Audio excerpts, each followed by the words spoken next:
Dá uma olhada nisso aqui, galera. A geração Z está levando recrutadores ao esgotamento. Que beleza. Você entendeu bem. A geração Z está levando os recrutadores, e não o contrário, ao esgotamento, cara. Então, assim, tipo, o poste mijando no cachorro. O mundo tá tão maluco que, cara, assim...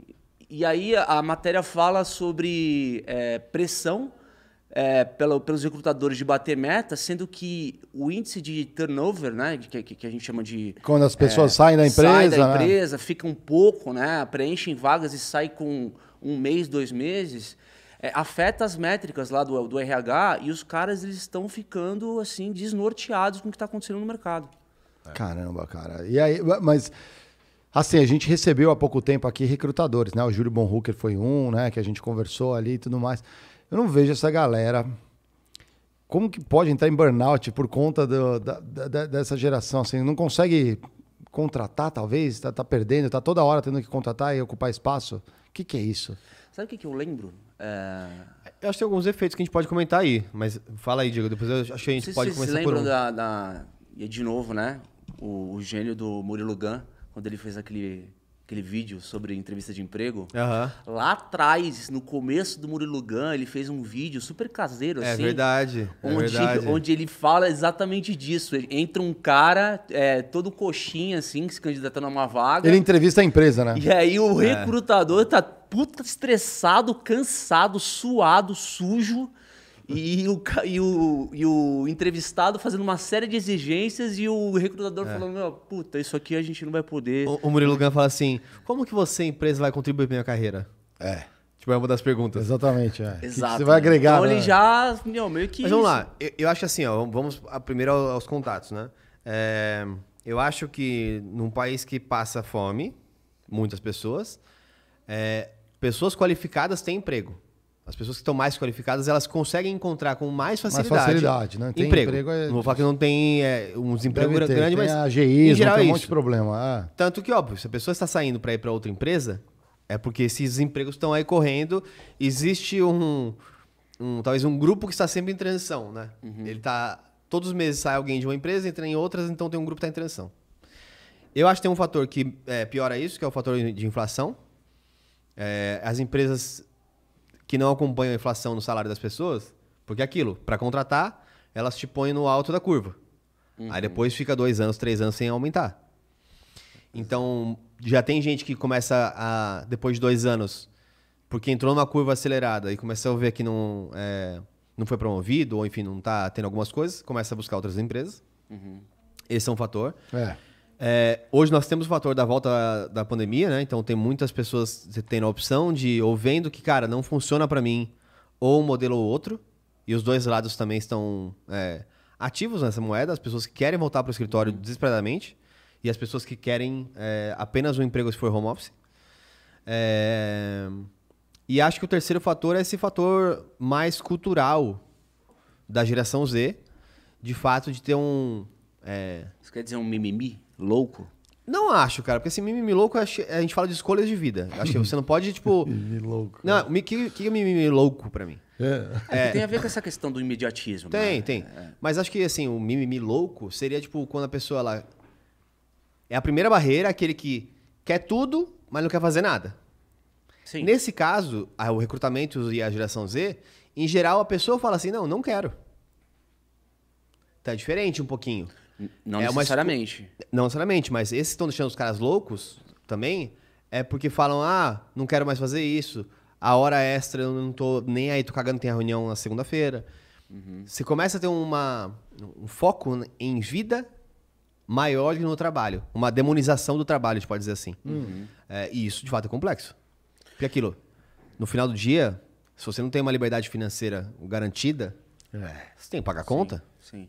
Eu acho que tem duas fases aí, complementando o que você disse, Geiger. Primeiro, essa parte de mão de obra qualificada, ela tem uma demanda muito alta hoje em dia no mercado. Então, o que acontece? Se você tem, obviamente, uma massa de jovens mais bem preparada, talvez você tenha mais concorrência pelas vagas, não teria tanta essa liberdade de poder escolher aonde está. Então, tem esse problema que é um problema estrutural do país, né? Então tem muita gente desempregada porque não tem qualificação, mas para quem está qualificado consegue escolher hoje em dia porque tem muita procura. Mas por outro lado, eu acho que também tem um lance dessa geração, dentro dessa relação de recrutador e essa geração Z, acontece que existem aquelas pessoas que entram na empresa e de repente passam um mês na empresa e por alguma questão de expectativa não atendida, resolve sair. Isso aí, né? acontece bastante. Isso aí deixa os caras loucos. Tá dentro da experiência, né? Mas assim... Mas a experiência é para os dois, né? O período de experiência. Acho que tem um problema de interlocução do recrutador, talvez saber fazer as perguntas certas para essa geração, né? Para não ter falha de comunicação, de expectativa. Mas também existe a falta...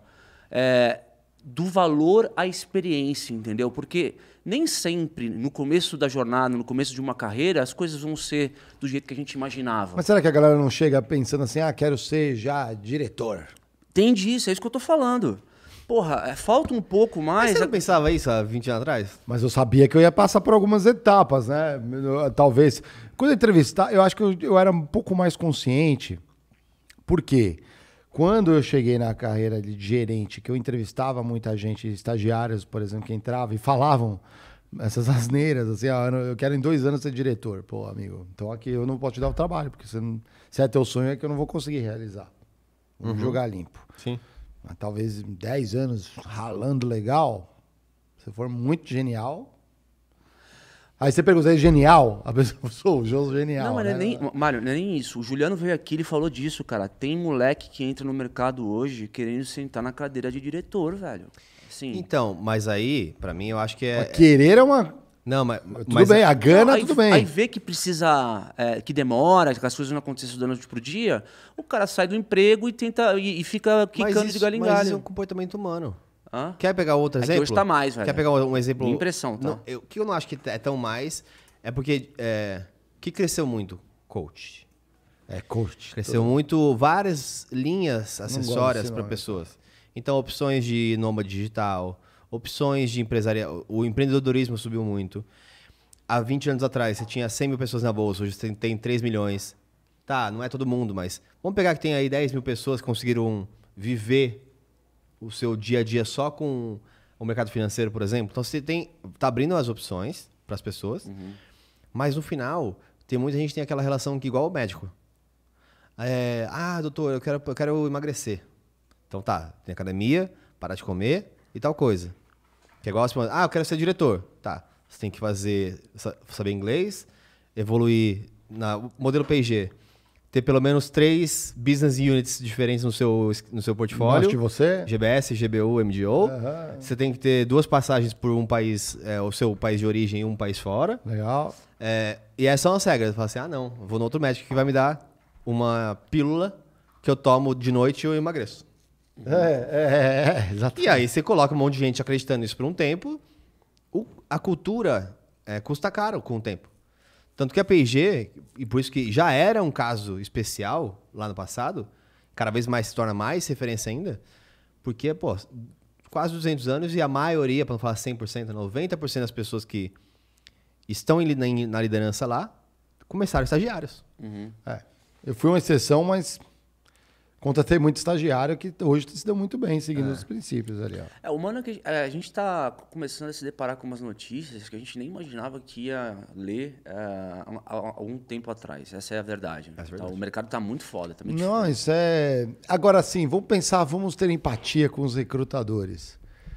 Né? Imagina ali, o recrutador para um processo, ele faz um screening ali ele faz um sortimento, não sortimento, ele avalia vários candidatos, potenciais candidatos, aí faz aquele funil, aí apresenta para o gestor da área, aí valida, não, quero falar desses 10, sei lá, desses 5, traz esses 3, aí não fecha. Aí você vai para o 5º, você vai para o 6º, aí depois ele tem que ir de novo no mercado, aí abre de novo a vaga no LinkedIn, você fala, mas essa vaga aqui abriu, tá abrindo de novo. Alguma coisa aconteceu.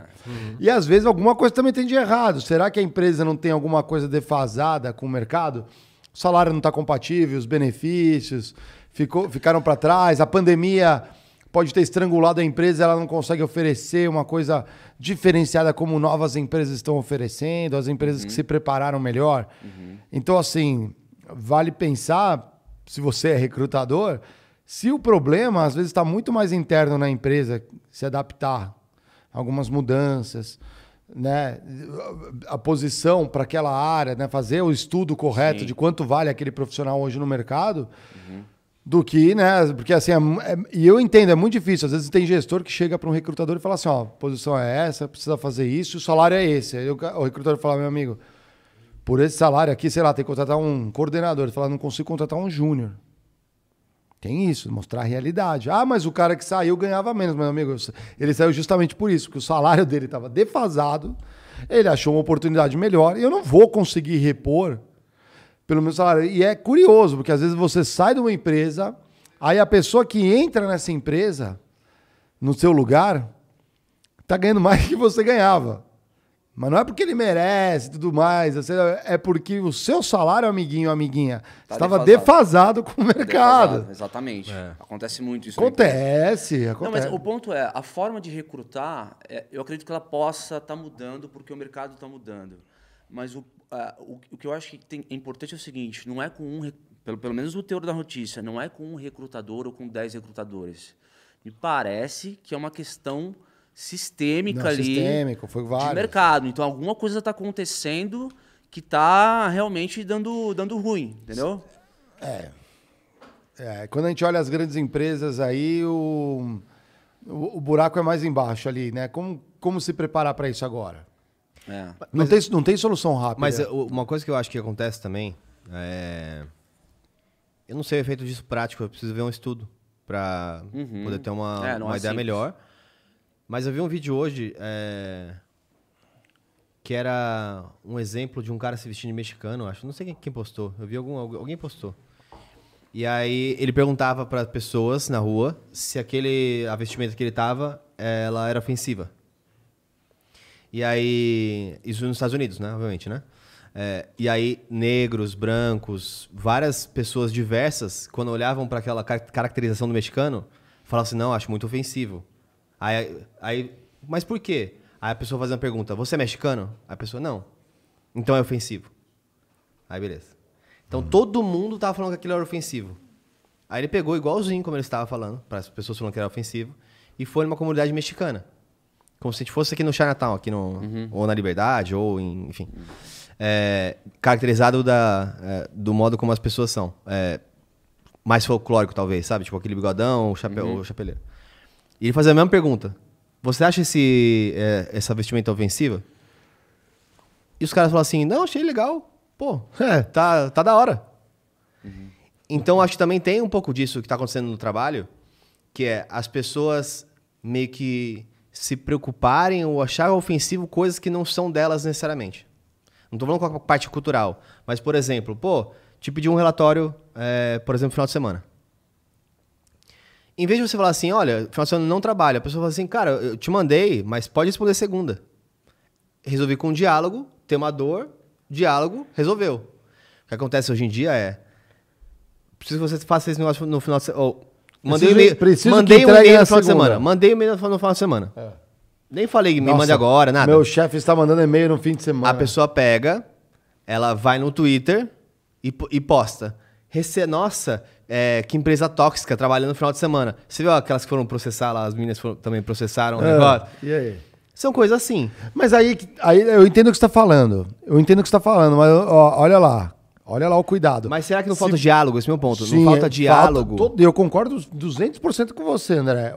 Eu acho que o ponto aqui é se o gestor alinha do tipo, de vez em quando eu vou trabalhar de fim de semana, é meu jeito, é assim que eu me organizo, eu uso meu tempo dessa forma, e pode cair e-mails na tua caixa no fim de semana, nem olhem.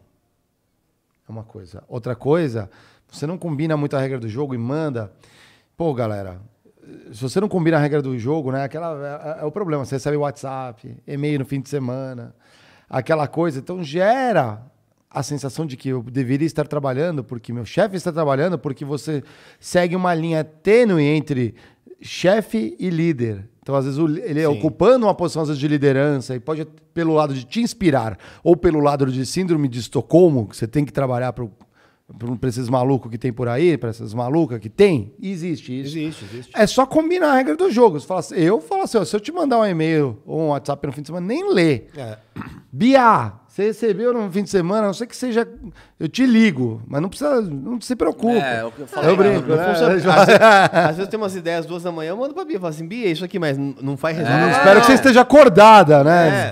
Toda vez que eu mando, eu faço questão de reforçar, Precisa cara. guardar Não pra precisa mandar no responder. outro dia, né? É, exatamente.